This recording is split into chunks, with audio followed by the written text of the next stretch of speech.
Welcome back to Picking Winners. I'm Tony. That's Nate. It is week 14, ladies and gentlemen, Christmas season. And today we're in a giving mood. We've got week 14 picks, we've got our best bets, and we're unwrapping some NFL power rankings.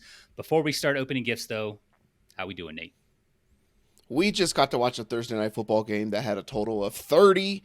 It looked like it was Pretty going to be crazy. terrible. Turned out to be pretty good. 38 points, 28-21. New England Patriots get a win in Pittsburgh. It brings some Yep. more tension, some more attention to the fact that Mike Tomlin's never had a losing season. He's got to win two more games, Tony, and I know. he's running out of weeks. He's running out of weeks to win two games. Maybe they'll tie one of these at the end of the season just to make sure that they get that record. The script's in.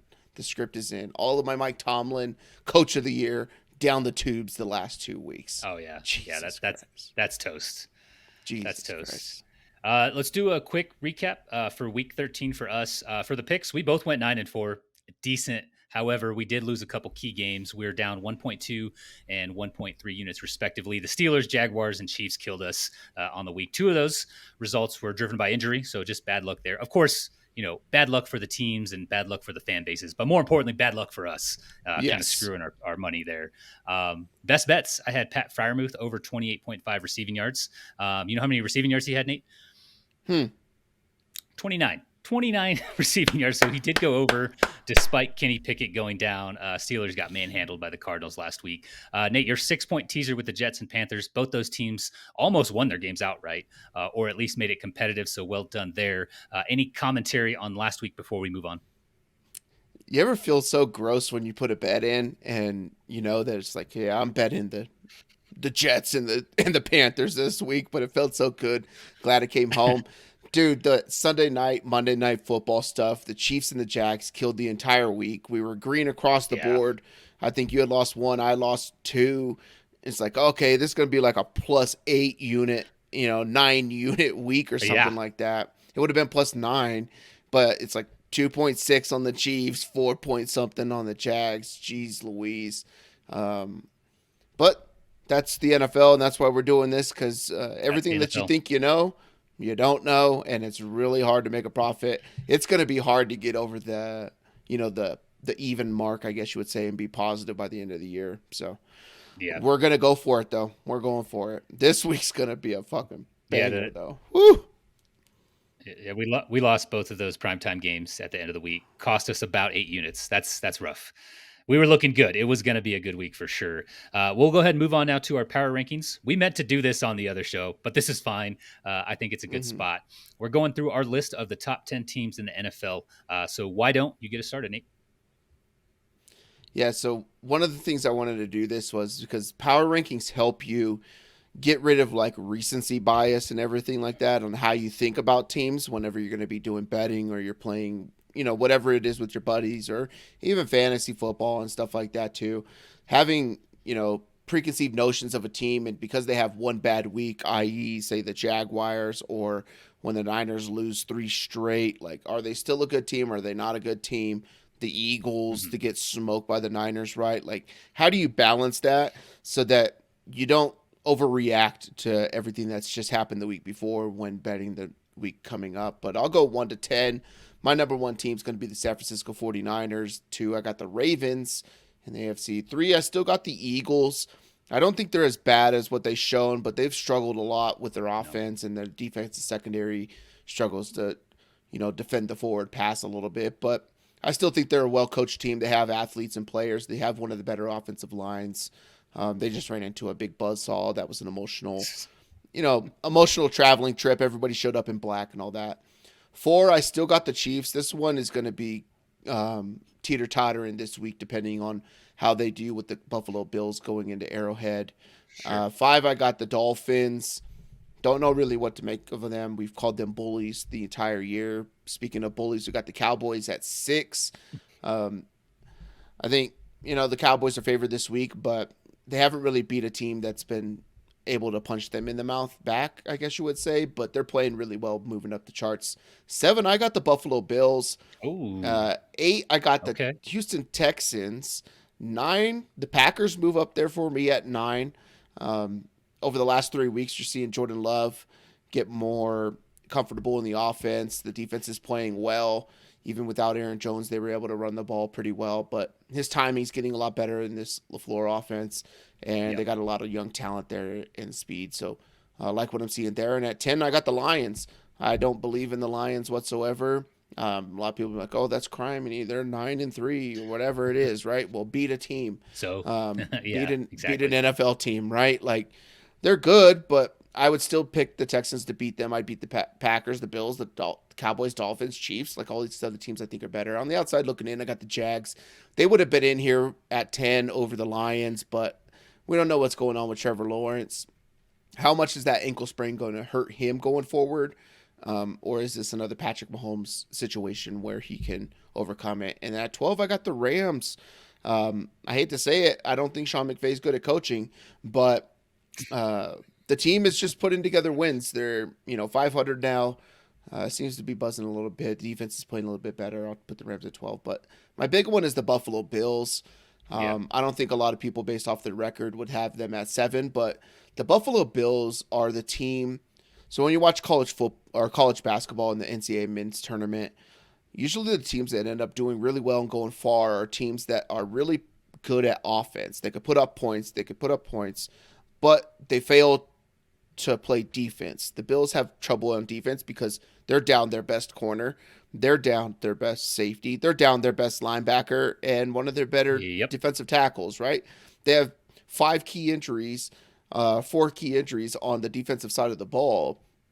And I think the Chiefs might be able to exploit that, pick one receiver, or something like that this week and just Yep. go after that. But the Buffalo Bills are a team that I don't think anybody in the AFC wants to see in the playoffs because they could put up the points, and all they need to do is get that defense to come together. We've seen that from the Chiefs in the past with Patrick Mahomes, and their running game gets going and their defense starts playing better. And teams that are like really predominant on defense Mhm. but struggle on offense, it's harder to get the offense going as the season goes. So the Buffalo Bills are a fun one. I'd bet them this week 80 to 1 to lose to the 49ers uh, in Nice. the Super Bowl. I bet them at 40 to 1 to win the Super Bowl. I think that if they can get into the playoffs, I'd rather bet them to win the Super Bowl than to get in the playoffs because the playoff line is going to be shorter. So give me the Super Mhm. Bowl one so you can hedge out of it each and every game and then guarantee yourself a profit. And then I also bet the Cowboys to beat the Buffalo Bills in the Super Bowl because I think those are good hedging opportunities as you go forward. The Cowboys are pretty dangerous. If they can get past the 49ers in the NFC, um, I think they're going to be hard to stop. They have a solid defense, good secondary, and Dak is playing his best ball of his career. But that's my top 10. Agree. And they have a test, which we'll get to Mm-hmm. later here. So full transparency, we didn't see each other's lists. I didn't even look at what, like ESPN and the big names are tracking for power rankings. Yep. So before I list out any teams here, I'd like to preface this with, I also believe the AFC is wide open. I have a couple surprises in here close to where Nate has them. I think any of 4 or 5 teams, though, can win at least the AFC. I feel like the NFC is a little more ironed out. We probably have 1 or 2 teams. And those teams, for me, sit at the top of my power rankings, starting with San Francisco, kind of chalk, but what they're doing to teams, it's kind of not fair. It's kind of criminal, Mm-hmm. right? The only time we've seen them kind of fall is when they've been injured. So if these guys stay healthy, they're winning it, I believe. Number 2, Philly. They have those wins against Miami, Buffalo, Kansas City. They didn't look great versus San Fran, but we've talked about it. I think Nate mentioned it. Like, teams probably aren't as good as they look on their best days, probably aren't as bad as they look on their worst days. I think that's how we need to take that last game with Philly taking on the 49ers. I have a massive tier break down to number 3. That's Baltimore. Any week they can play like a 1 seed, or they can play like a team that probably shouldn't even be a wild card team. So kind of inconsistent there for Baltimore. Otherwise, I'd have them above Philly. 4, I have Kansas City. You have Patrick Mahomes. You always have a shot. And again, the AFC is Yeah. wide open. 5, I also have Miami. I think that's where you had the Dolphins. For me, if they showed up better against contenders, I'd probably have them above Kansas City and Baltimore, but this is kind of where they lay for me. Number 6, Dallas. They are going to be a wild card, I believe, unless they can beat Philly. They need to show up better than they have against contenders. I guess first test or the next test for them, I guess, is Philly this weekend. So, this one's subject to change. They could climb for me. Number 7, Buffalo, again, going to be a wild card. Would be higher if not for the defense and turnover. I'm with Nate, though. I think this is a team that none of those other teams above them in our power rankings here want to see in the playoffs. Number 8 is Detroit, so a couple spots higher than Nate. They have turnover problems. They have defensive problems. But when they put it together, I think they're a pretty good team. Top 4, top 5 in the NFC. Number 9, I have Houston. These guys would be like 7 or 6 for me. Losing Tank Dell, I think, really hurts that team. We'll see how they perform with Nico Collins, Noah Brown, and Dalton Schultz. I think he's set to return this weekend. But I have them at 9. Number 10, I have Green Bay. Number of teams you can pencil in here. I floated the idea of putting the Rams in, floated a couple others, but trending data has the Packers inside the top 10 for me. You beat the Rams, Chargers, Lions, and Chiefs over a span of 5 weeks. You've probably found something that works. That's kind of what Nate was alluding to with LaFleur in that offense. So that rounds out my top 10. Any commentary there before we get into our picks, Nate? I'm surprised we got the same top 10 teams in the top All the 10. same teams. I'm going over. I'm like, oh man, maybe, I'm probably going to get blasted for this Bills take or something like that or whatever. And it's like, mix a couple here at the top, a couple at the bottom. And I'm like, okay. No love for Joe Flacco and the Cleveland Browns though, huh? Nah, get out of here with that. All right. Yeah. That's good. All right, so good stuff there. Let's get into these Week 14 picks. On bye this week, we have just Arizona and Washington. We had 6 teams on bye last week, just 2 this week. We're also recording this again on Thursday, 7 December, after the Thursday night game. I took Pittsburgh. Nate took New England. Just an offensive explosion, which somehow New England wins. But as a reminder, all these lines, once again, are from FanDuel, subject to change. We pulled them. I think I pulled them around 4 o'clock Mountain Time here. But we'll kick things off with the first Sunday early game. So Tampa Bay at Atlanta. Atlanta's favored to win by 2.5. Over-unders at 40.5. What you got for this one, Nate? I think that Atlanta's secondary is just good enough to hang with the Tampa Bay Buccaneers. And I don't. Okay.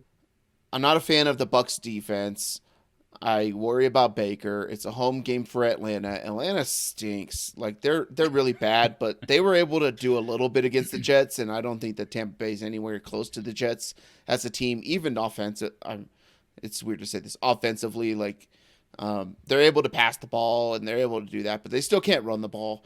And Atlanta's strength is in the secondary and their pass defense. They have the best group of man corners in the entire NFL, and I think that gets them over the edge with a late pick from Baker Mayfield.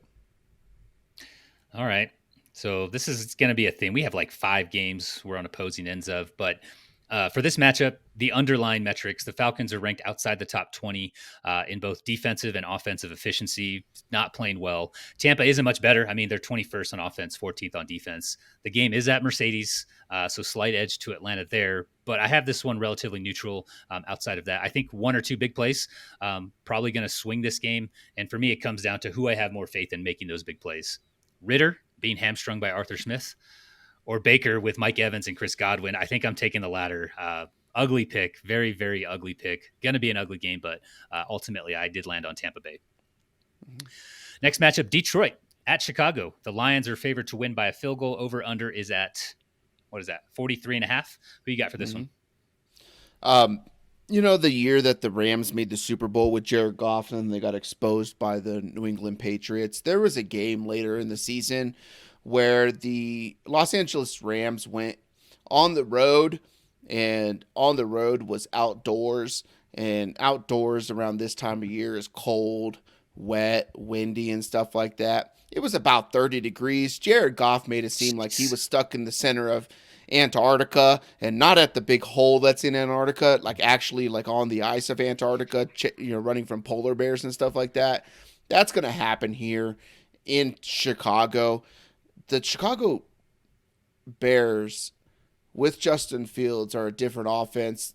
His ability to run changes a lot of things. Their rushing offense is fairly solid as well.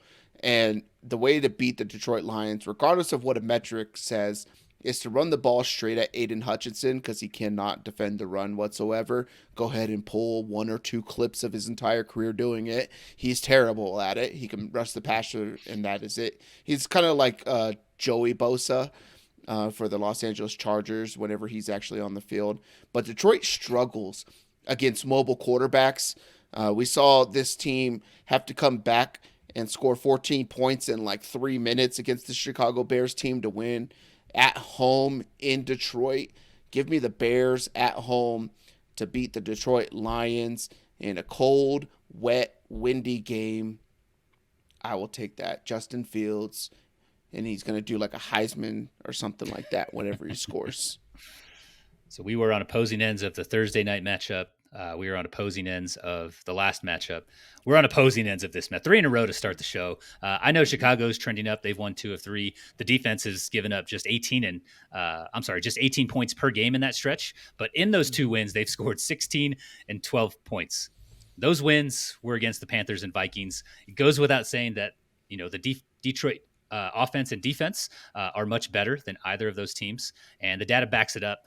Lions are still in the top 10 on offense and defense. And Nate, I just checked the weather for Chicago, and it is going to be a sweltering, what do we got? 36 degrees on Sunday. It's going to be hot. Yeah. Jared Goff is going to be looking for the sunsets on the west, on the sunrises on the West Coast while in Chicago.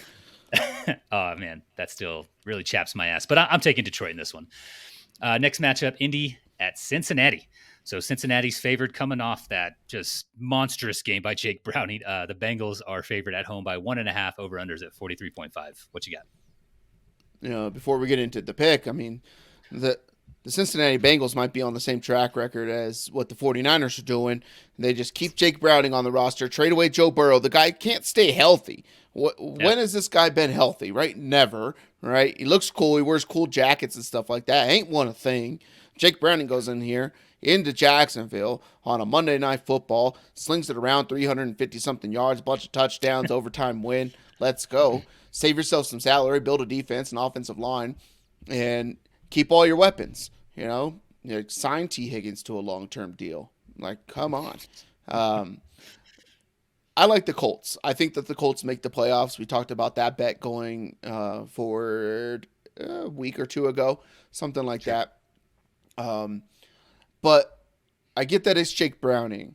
But if Cincinnati had lost to Jacksonville on Monday night, I think that this changes it for me, and I pick Indianapolis. But they won, and they won with a backup quarterback playing extremely well. One of the better performances of any quarterback in the NFL in 2023, 2022, 2021, 2019, 2020.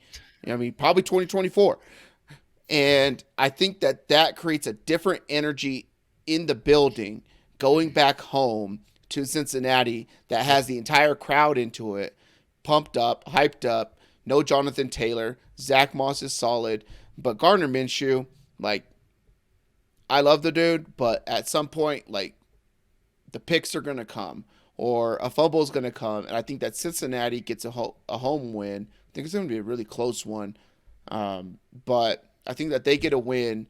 And I don't think Jake Browning, he maybe needs to play half as good as he did. If he can get to 210 yards or something like that, throw a touchdown or 2, just lead a couple drives, I think that they end up beating the Indianapolis Colts. So I'm taking Cincy at home. Dang. So fourth matchup in a row we're going to be on opposing ends of. Going into last week, Jacksonville did have a pretty good defense. I don't know. Watching that game, I just think the game plan from Cincinnati and just overall play from Jake Browning caught them off guard. It's like, who is this guy? I think he doesn't have a mustache or something, just unfamiliar. Maybe there's good. Something about him, having a week to actually play with the ones also, right? Maybe. He hasn't gotten to play with those guys. Yeah, that's fair. I'm going to go out on a limb and say lightning does not strike in the same place twice here. Indy is not a world beater by any stretch of the imagination, but they're 12th on the season in defensive DVOA. And I was not tracking this, but they've won 4 straight. They've won 4 straight games. They're 1 game back of Jacksonville for the AFC South. Also wasn't tracking that. They have a wild card spot as it stands. Shane Steichen has been, as advertised, a pretty solid coach. We had an Alec Pierce sighting last week. My best ball shares are just skyrocketing right now. Drafted quite a bit of him because he was free. The team's just getting it done in these games, especially as of late. I'm optimistic, and I think they beat the Bengals to make it 5 in a row. I'm very optimistic on them making the playoffs. Yeah. Especially with Jacksonville losing Trevor Lawrence, who apparently showed up to a presser in sandals and no walking boot or anything coming off the high ankle sprain. He practiced today. Yeah, he's doing his best Aaron Rodgers impersonation, I think. I don't think he's playing. There's no freaking way, man. All right, moving on to our next matchup. Speaking of Trevor Lawrence and the Jaguars, Jacksonville at Cleveland. Cleveland gets 3 points at home. Over-unders at 32.5. Pretty low. What you got? One of these teams has a Super Bowl winning quarterback and an elite defense, and that is the Cleveland Browns. I don't care if it's CJ Beathard or it's Trevor Lawrence. I think the Browns end up winning. This is going to be a really bad weather game as well. And as you know, shown by the total of 32.5, I think that the rushing attack opposed to the defense, like the offensive and defensive line matchup, I give that to Cleveland in this game. I think they're just going to run the ball. Joe Flacco's going to be able to make some of the passes that he needs to. He's not really that great at passing. He had some, fluky type plays that ended up going their way. But if he can, get some dump offs to Jerome Ford, I think Jerome Ford has a receiving prop of like 14.5 yards. I like that because Jacksonville does have a good pass rush. And I'll take Cleveland at home to beat the Jacksonville Jaguars. This would probably flip if Trevor Lawrence were playing fully healthy. But CJ Beathard, like the guy, but it's not the offensive scheme that he needs to be in. He needs to be in like a Shanahan style scheme. He excelled when he played with the 49ers in small stints that he did there. But this is Jacksonville, and it's not that. So bad weather game. I'll take Cleveland to get that win at home, just like they did against the 49ers. Yeah, battle of backup quarterbacks here. How do you provide analysis on this one? CJ Beathard and a 62-year-old, 63 maybe now. I'm not tracking old Joe Flacco. I don't think you do. I think if you're picking this game, you side with the superior defense, the home team maybe. That's likely what's going to swing this game. I'm taking Cleveland in what is definitely going to be a disgusting game. Give me the Browns, though. First one we're on the same page with. Nice. Next matchup, Carolina at the Saints. New Orleans is favored by 5.5 over-unders. Kind of low. It's at 37.5. What you got? If you're a fan of 4-yard dump-off passes to get yourself up the field and then kick a field goal and probably miss it, not get in the end zone, this is the game for you. Carolina Panthers at the New Orleans Saints. This is your game. This is awesome. Like Alvin Kamara, 8 catches. Jonathan Mingo, 10 targets. Yeah. Like, oh, man. Taysom Hill, 16 rushing attempts. Like, he's not practicing or anything like that. I'm not picking the Carolina Panthers to beat anybody the rest of the season. The Bears are going to trade out of that pick because I think they're going to keep Justin Fields. But I'll take New Orleans at home. I just don't see – like, this is 37.5. I don't know how it gets there. Like, I don't know how it gets there. I don't think that Carr should play. He's practicing, but I think they should just start Winston. Taysom Hill hasn't practiced didn't practice Wednesday or Thursday this week, too, with a hand issue and something else issue because he's always on the field. There's really no point in them having any other player playing quarterback within the red zone other than Taysom Hill, and they won't do it. And they'll bring him in for one play here or there. Maybe he should just start at quarterback the entire game, probably give him a better chance to win, but I'll take New Orleans to win at home. I have no faith in the Carolina Panthers to do anything. That's fair. Yeah, they're terrible. Panthers are terrible. Bottom 4 on offense and defense. Bottom 3 in turnovers, 4 sacks, and points scored. I know Carr's banged up. I'm looking at the injury report right now. He's listed with a concussion, rib, and a right shoulder. Not both shoulders, just the right shoulder. He's been limited, though, so he's probably going to freaking play. That's just what he does. He's always banged up, but he always plays. I'm going with New Orleans. Doesn't matter if it's Derek Carr, Jameis Winston, Taysom Hill. I'd even take Ian Book at this point against Carolina. Let's go. Great university. I figured you'd like that one. Next matchup, Houston at the Jets. Houston is road favorites to get 3.5 over under. Very low. Probably rightfully so. It's at 33.5. Don't tell me you picked the Jets. I picked the Jets. So, and here's my theory, right? One, you have all this quarterback controversy stuff, right? All year after Aaron Rodgers went down, Robert Saleh's getting crap for who the quarterback is, right? Zach Wilson. Have you thought about the other guy? Why do you keep playing Zach Wilson? The production isn't there. Zach Wilson gives us the best opportunity to win. guess what? We've seen the other two quarterbacks. Zach Wilson gives them the best opportunity to win. Like, the guy, he's not that great in this offense. They have the worst offensive coordinator in the history of offensive coordinators. It's terrible over there. But they have a great defense. And I think the team, as frustrated as they are with Zach Wilson, I think they rally around Zach Wilson here.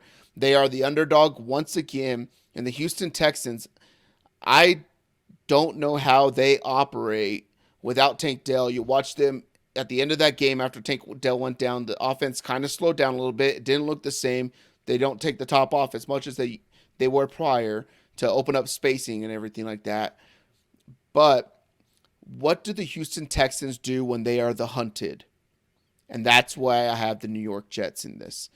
It is all fun and games when you're the lowly underdog. You're the Houston Texans. You stink. Rookie quarterback, bunch of receivers that apparently nobody knows, but every fantasy football player in the world knows who Nico Collins, Tank Dell, and Dalton Schultz, and everybody on that team, right? Like, we're all excited about them. Nico Collins, back into the first, beginning of the second round pick in Dynasty is in his rookie year. Tank Dell up there too because of what CJ Stroud had said about him, and hey, I really like this guy, draft him type of thing, so you knew a little bit. But what does Houston do when they are the hunted? And they are a team with a lot of buzz, the rookie quarterback, the offensive rookie of the year. People think he's an MVP candidate. That's blasphemy. And we're going to see that this week against one of the best defenses in the NFL. Give me the Jets at home, win a ball game, Zach Wilson, and I put the jersey on next week. Roger Goodell, we know you're listening. Huge fan. If you have a need for any writers for the NFL script, you have one right here. He's willing to work from home, help you guys out, and he does a phenomenal. I'm about to change my pick to the Jets. I'm this close. Yes. Early reports about Zach Wilson not wanting to get back under center. I don't know if they're real. If they are, that should be troubling. Maybe this hurts him, right? If he gets injured, what's your prospects of landing a job? I don't think that does anything for him, though. I don't know. Zach Wilson needs to be on the field and show something. That's what I'm saying. So it makes no sense. I think that is something in the locker room or in the building that is coming out with that crap, and how that gets out is crazy. And I don't know who the athletic writer who did that is, but it seemed like a slam job on Zach Wilson because it's like the easiest clickbaity title that's out there because that's what the media does. I clicked on it. That is what the media does, and it's terrible. Athletic cook. I don't want to subscribe to read your fucking articles. Well, yeah, they're behind a paywall anyways. But nevertheless, Zach Wilson gets the nod against a Houston team that is rolling. Kind of came out of nowhere. Lots of familiarity in this one with Saleh on one side, DeMeco Ryans on the other. If we're calling this neutral because the Jets defense is better than Houston and the Houston offense is better than the Jets, then what I think it boils down to is coaching. And I trust DeMeco Ryans and Slowick a hell of a lot more than I trust Robert Saleh and Nathaniel Hackjob Hackett. I'm taking Houston literally just for that reason right there. I think it'll be a good, like, in the trenches game, though. Kind of interested in watching that one. See how Houston kind of reacts to that defense. Because that defense is top 5, hands down. The offense is just kind of hamstringing them a little bit. Buy me a burger if Zach Wilson throws for 250 yards. 250? Yeah. All right. That's the over-under. I want something from Five Guys. Whoa! I was just gonna say an In-N-Out cheeseburger, man. It's like $2.99. No. Jesus, no, we're breaking like $17 here for this bet for a damn mini cheeseburger. Yeah. Five Guys. I'm gonna rant about Five Guys on the next recap show. I fucking hate that place. I went there that fucking place. It's good. They give you a shit ton of fries, but good God, $20 almost. Like if you I never order the fries. I never order the fries there. I just get a burger.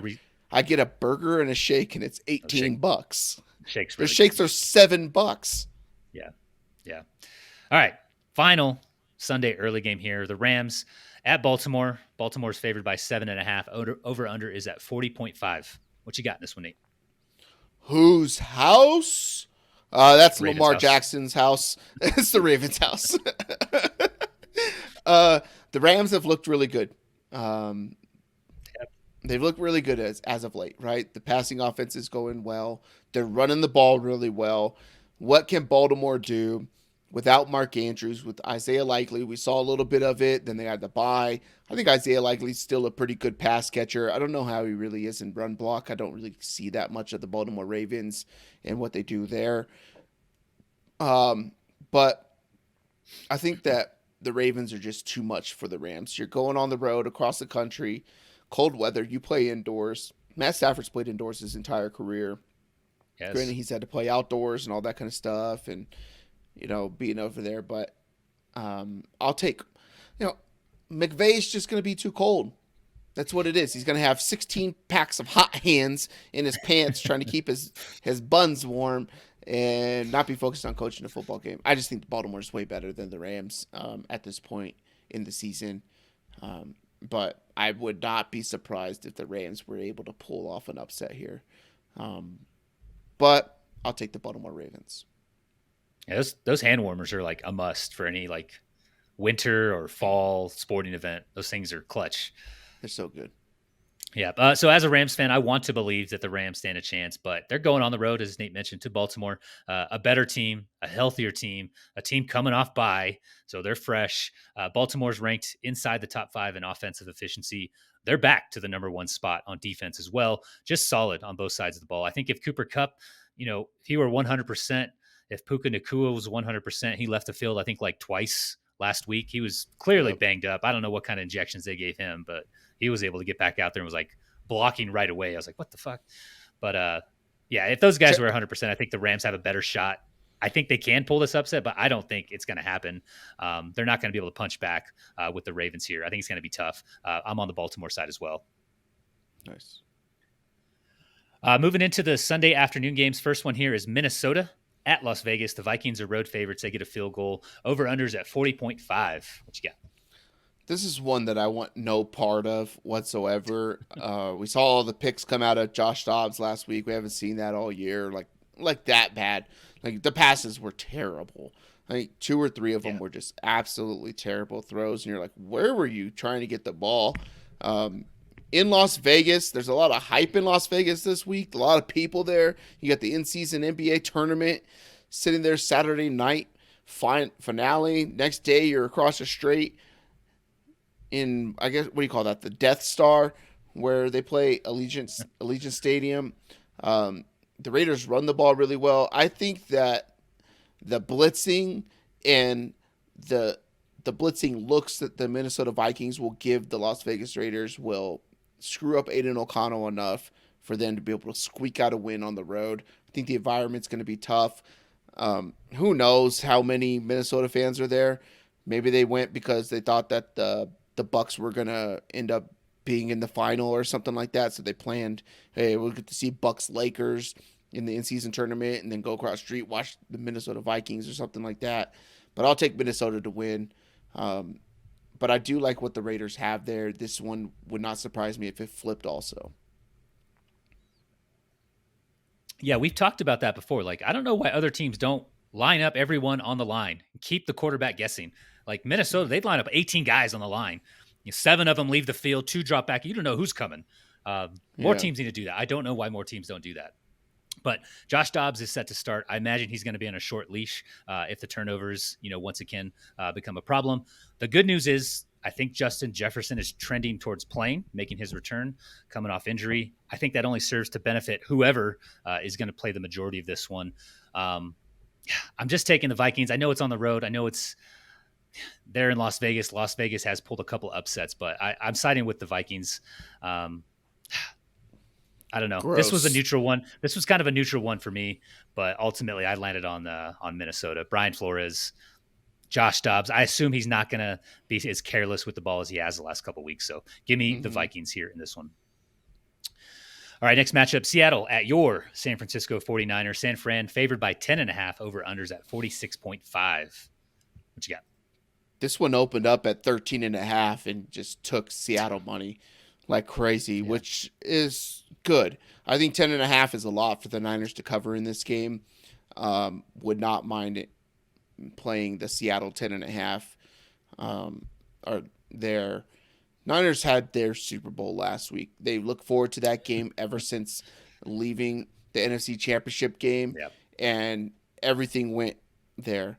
We'll get to see whether or not the San Francisco 49ers are a game-by-game team now, right? And how they respond here.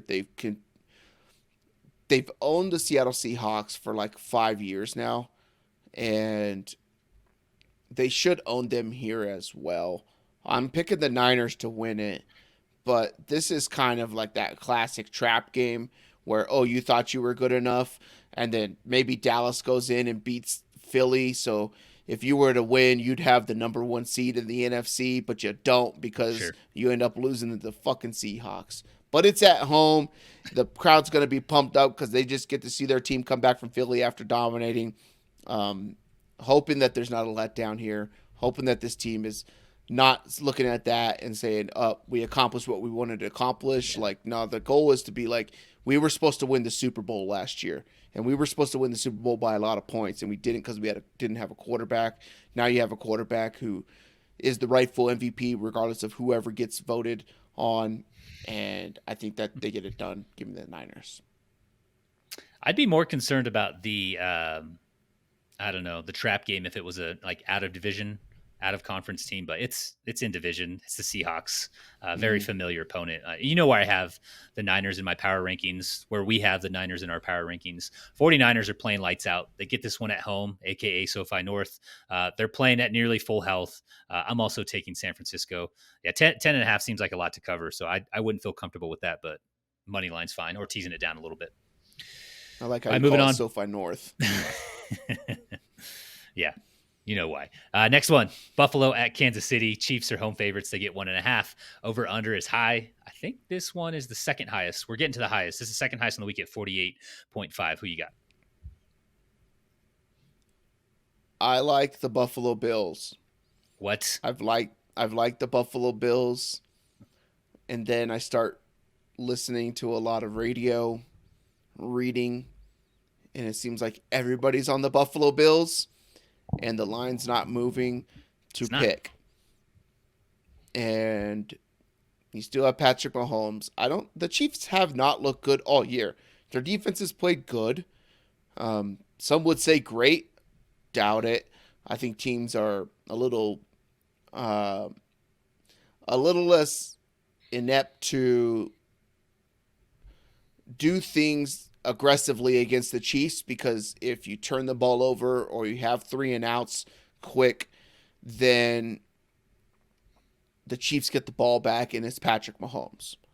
They struggle at their wide receiver position. Rashee Rice is kind of breaking out to be that guy now, gaining the trust. Travis Kelce, ever since he's gotten the jab and put it on television every second commercial, like you see a Pfizer commercial like twice in a commercial break. Come on, like Jesus Christ, it's on my damn TikTok feed, everything like that. Hasn't been the same. He's been banged up all year, talking about retirement at times and how his body feels, and now he's a big star because he's got the number 1 sports podcast out there, and then he's got the number 1 girl in the world, and everything's all Gucci. I don't know how much the desire is with what they have going on at the wide receiver position to really push from that guy who needs to be the number 1 for Patrick Mahomes. You still have Patrick Mahomes here, but something about Buffalo coming off this bye and what they can do coming forward. I'm going to pick the Buffalo Bills, get a win on the road at Arrowhead. It's the regular season. It's not the postseason. So I'll take the regular season Buffalo Bills to win. All right. At Arrowhead. Josh Allen rushing total. I think it's at 30.5. I would take the over on 30.5 on Josh Allen. He's been running more over the last 4 to 5 weeks. And then he always ends up having rushing games against the Kansas City Chiefs. Give me the Buffalo Bills. This might just be a Kansas City by 18. But it's definitely the game I want to watch. It's the one game I really want to watch this weekend. So, but I'll take Buffalo. I think that they're better than what they are, and the offense has to put up points. But I don't see Kansas City putting up 30, and I think Buffalo puts up 30 on anybody in this league, maybe except the Niners. Yeah, we've got 2 playoff matchups. We'll get to the second one. I think this is the other one, though, for this week's slate. You think the jab is the injury? That's what caused the injury. That's why he's not playing as well. Is that what you were saying Dude earlier? was the number one Oh tight my end in the god, world, best wide it receiver has in the nothing to game do until he got the nothing to do with the Pfizer knee. jab.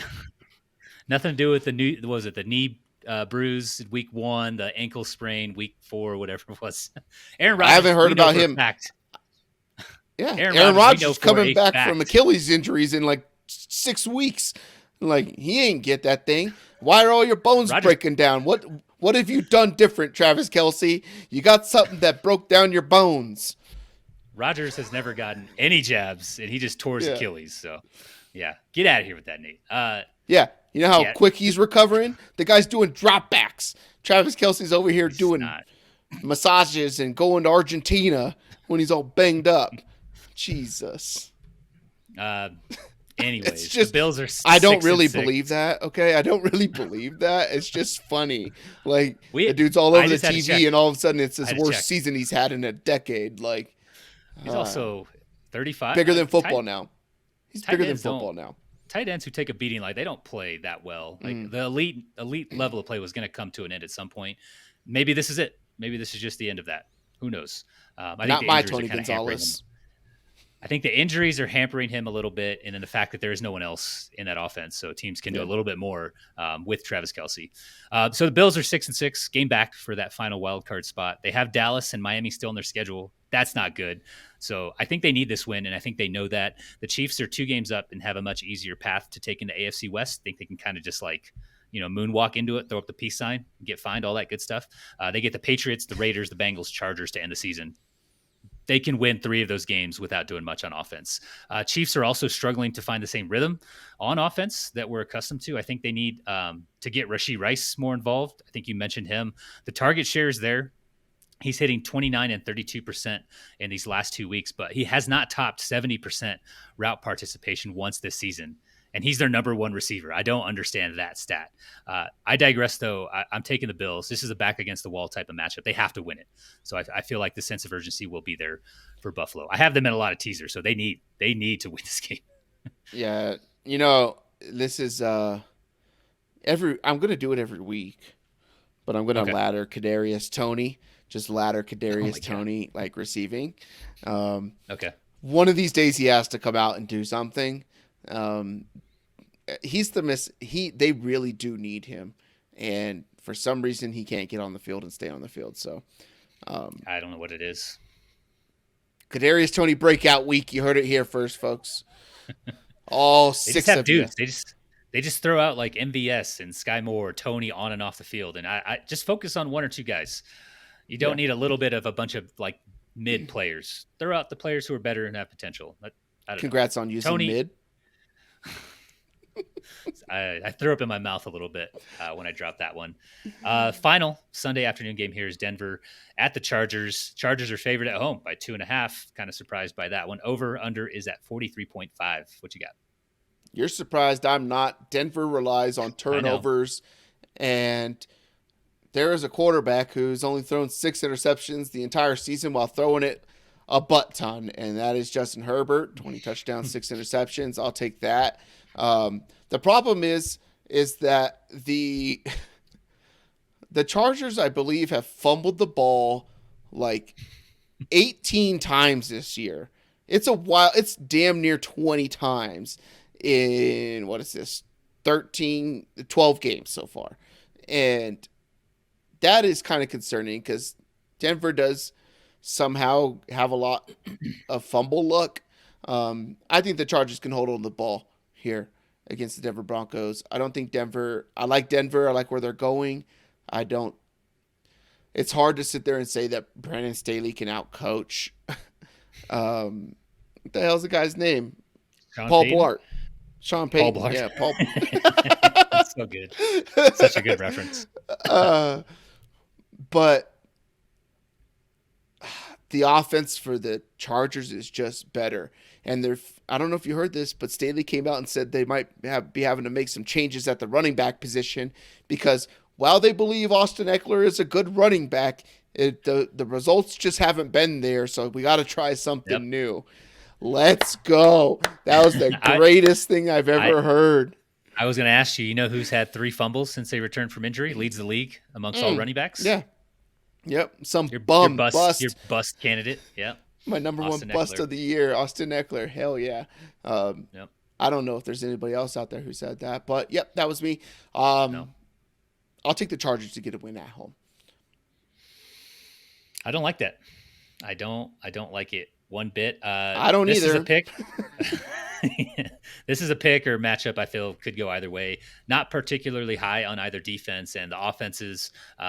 I don't think they've been anything special of late either. Most weeks I'd give a slight edge to the home team, but it's at SoFi or Levi South where people just flip tickets for a living. So I'm leaning on coaching, and I take no pleasure in reporting this.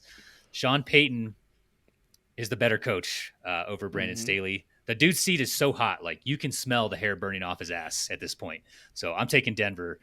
Again, I'm leaning on coaching. This is the second matchup for this one. You know what's fun is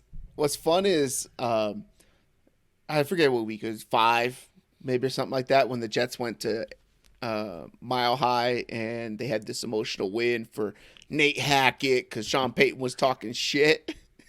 Who would you rather have now as the guy running your offense, Sean Payton or Nate Hackett? Because the same quarterback who was terrible last year was coached by the same guy who's making all 4 of your quarterbacks terrible in your own offense. Shout out to Sean Payton for saying what everybody else wanted to say.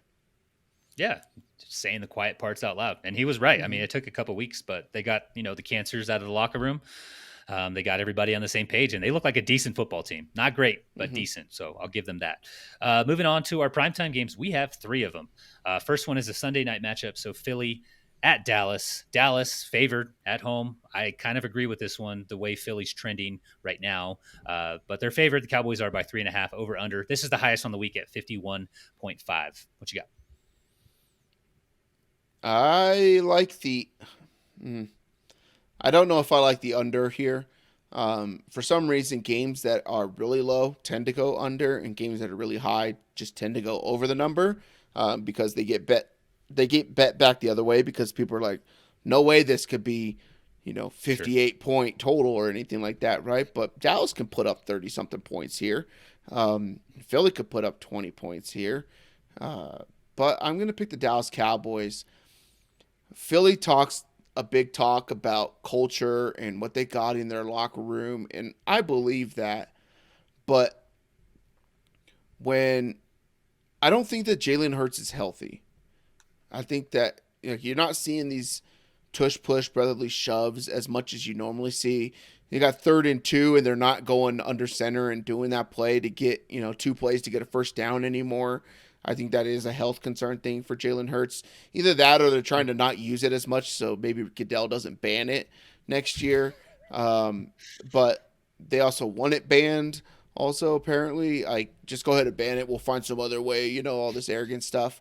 And talk about this isn't how we play and this is this and, we got to go back in here and do this. And they say all the right things, but I think that they lose to Dallas and they get smoked by Dallas right here, which is what I'm going to predict is going to happen.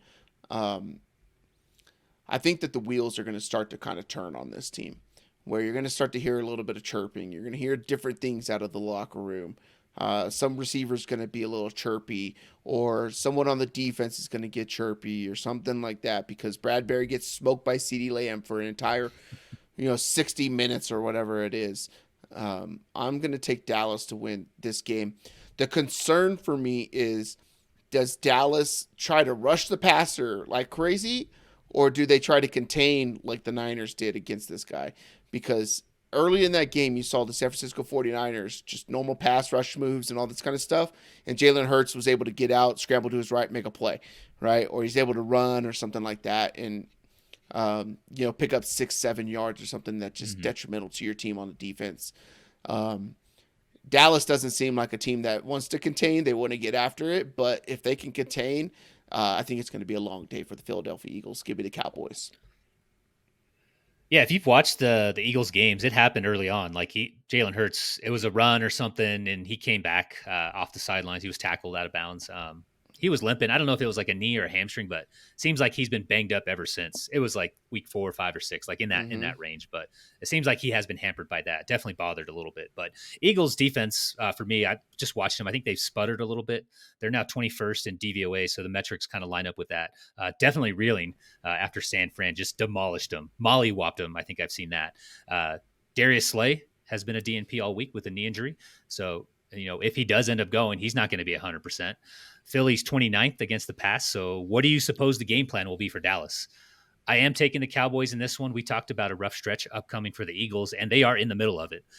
But they do end the season with 2 against the Giants and 1 against the Cardinals. So very soft landing for them going into the playoffs. So not all doom and gloom. I think they just need a week or 2 to get right. This is not that week. Taking the Cowboys here, right there with you. Moving on to the first of 2 Monday night games, and I just looked at the timing of this. They're not staggered. They're at the same damn time. So it's stupid. I think this is for the East Coast people. They've been whining. Live in a better time zone. Yeah. Live in a better time zone. It's not our fault that it's 8:15 when these games start normally. So this first matchup, Tennessee and Miami. The Dolphins are now favored by 13.5. Over-unders at 46.5. How much do you have the Dolphins by? You know how every week I come in here and I'm like, there's a team, the most likely big favorite to lose. This is not it. The Miami Dolphins, I think, are going to have a track meet with this. Tyreek Hill didn't practice today. I don't have concerns about him playing. Nope. Tennessee, one of the worst secondaries in all of football. They have a good run defense, but they have a good run defense against teams that line up and then run the ball. The Miami Dolphins line up and then they run around and then they run the ball. That's really confusing. And it's really confusing when they run the ball and you're so concerned about blazing speed, torching your defenses here. So bad that Tyreek Hill could run the wrong route. It makes Tua look like he threw a bad pass. Tyreek Hill corrects, and he's still 5 yards away from every defensive back out there. And runs for touchdowns. I think that Miami is wanting to get Tyreek Hill to 2,000 yards. I believe he needs 104 yards a game. Easy to get there. Just 104. That's crazy that we're like, he only needs 104, or something like that. That's nuts. Three catches a game? Is that what it is? Maybe two. It's definitely 2 because you could only catch 99 yards at a time. So, yeah, I'll take Miami. Okay. Yeah, I'm not going to linger here too long either. I think Miami wins and covers. Derrick Henry, he did have the concussion, but he's good to go for this one. It's not going to matter. Dolphins are going to win. Probably going to cover as well. So the second of the 2 Monday night games here, this one I'm kind of interested in on just for the Packers side. Don't care about Tommy DeVito and the Giants, but Green Bay at the Giants. Green Bay's favored on the road by almost a touchdown. They get 6.5. Over unders lower. It's at 37. Who you got? Jordan Love is playing really well. My only concern about this game is, so I do like the under 37. I get that Tommy DeVito's played okay. He got the start over Tyrod Taylor this week. Really wild. Tyrod's healthy, and then they're going to start Tommy DeVito. Dayball coming out and saying he's earned it. Cool. I think that is a sign that the Giants are coming up with ways to lose games, but backing up players on their team that they're not going to have on it next year. Green Bay, I can see them running the ball here. So the weather for this game, like this total was, I think it was like right at 41 or something like that. And it's just tanked down to 37, and it keeps going down day after day. And a lot of that is because of weather. So when you look at the weather report at the Meadowlands or whatever they want to call it now, you have MetLife. Yep, the Meadowlands. They have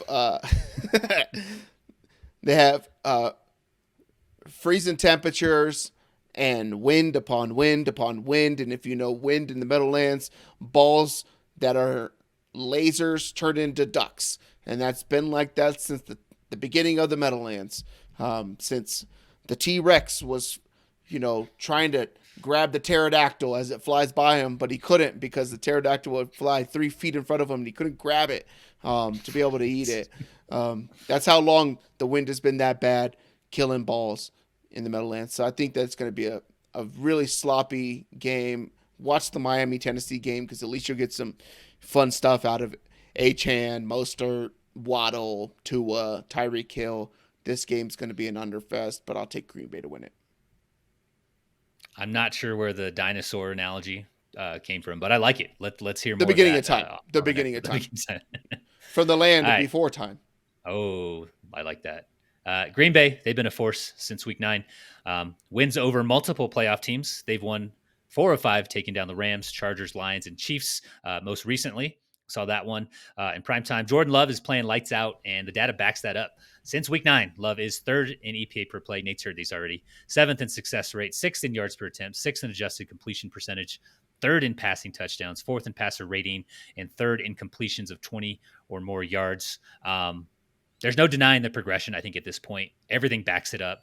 The film backs it up. The data backs it up. I'm taking all of that and the Packers over a Giants team, still rolling out Tommy DeVito. Hey, Mo. Tommy DeVito, hey. It's awesome. He leans into it. I think he does this on the field, like when they make a play too. I think like multiple players do. It's awesome. As an Italian, with marinara sauce coursing through my veins, I approve of that messaging. All right, on the week to get to 1 unit of profit for each correctly picked game. I am wagering 38 units. Nate, you're at about 35 units for best bets. What is the best bet situation, Nate? We both took it down last week. We got back on track. What do you got for week 14? I'm going to do a 6-point teaser here. I didn't like some of the sides, and a lot of the player props that I like are not out yet. One player prop I'm looking at is Eli Moore of the Cleveland Browns. He's probably going to have an over-under somewhere either 32 or below. If it's in the 20s, because the guy hasn't caught a lot of passes all year or whatever like that, right? But it may very well be in the mid-20s, like 24.5, 25.5. I'm banging that over. That's Joe Flacco's guy. They played together while they were in New York, right? So that's when you're seeing some of that chemistry. They know where they're going to be. They're comfortable with each other or whatever like that. But it's not out yet. So I think the only passing prop for that game is Jerome Ford. But I'm going to go 6-point teaser with the Chicago Bears getting off the 3 through the 7 up to 9 against the Detroit Lions. I think that the Bears win that game. I don't think that Detroit ends up blowing them out whatsoever. I think they keep it close in a bad weather game with Jared Goff on the road in the cold. And then I'll tease down the Baltimore Ravens down to 1.5. So getting, off that 7 down through the 3. I think that the Rams could keep this thing close a little bit with their offense, and Baltimore secondary's been good, but they haven't been great as of late. So I'll basically pick them to win a game. I don't think they win by 1 point or something like that. I think it's somewhere in the middle, but I don't ever want to bet the Rams to try to cover. So I'm going to do that. I've been really getting away from teasing down and actually just teasing up more. But I think that this is one that is worthwhile to tease down. Yeah, I like that. Also, I was looking for props, and there's just not a lot. I think that's the benefit to recording these on a Friday. We get a few more lines out there. But I'm also going with the 6-point teaser. I have Buffalo taking that to plus 7.5, Miami down to 7.5. You can find that for minus 120 at a sports book. We will not mention here any further or any longer. I think Buffalo wins their game outright. Again, their backs are against the wall, and they desperately need that win, right? In the event that they don't win, we know they can score and at least keep it within a touchdown. Miami, I think they cover. They're 8-4 in the year against the spread, averaging almost 10 points above their total. It's just nuts. When they win, they're covering. So, give me Buffalo plus 7.5, Miami down to minus 7.5. All right, there's your picks. There's your power rankings. There's your best bets. Closing thoughts before we wrap. Miami's winning this game by 7 now. Knocking on wood. Knocking on wood. Famous last words. Yeah, no. Nothing else out there. Be careful when you're betting. Don't follow everybody else's stuff. Don't follow our stuff. Don't recommend it. Just look at our totals down below. But they're not good. Try to learn yourself too, but don't just follow what is popular out there. What is popular out there is marketing, and marketing is there to get you to spend money and lose it. So be careful, Absolutely. and have a happy holiday. Be patient with your kids. Be patient with your work. Be patient in stores. Be patient driving. Like, it'll just calm down a little bit. Put some Christmas music in Yeah. the car. Enjoy your time out. It's a stressful time of year, and you don't need to be wagering all your life savings to try to get your kid a Nintendo Switch like I am for Christmas. So don't put yourself through that. And yeah, that's all I got. Very, very stressful time of year. So agree with Nate on all fronts there. Thank you guys for all tuning in once again. We're 14 episodes down for this show this season on the TacoCorp platform, and it has been a lot of fun. We've learned a ton so far. Hopefully you guys who've been following along have as well. We'll be back next week with Nate's recap and then more picks for week 15. Getting close to the end of the season, guys. We'll talk to you guys soon. Love you. Bye. Love you. Bye.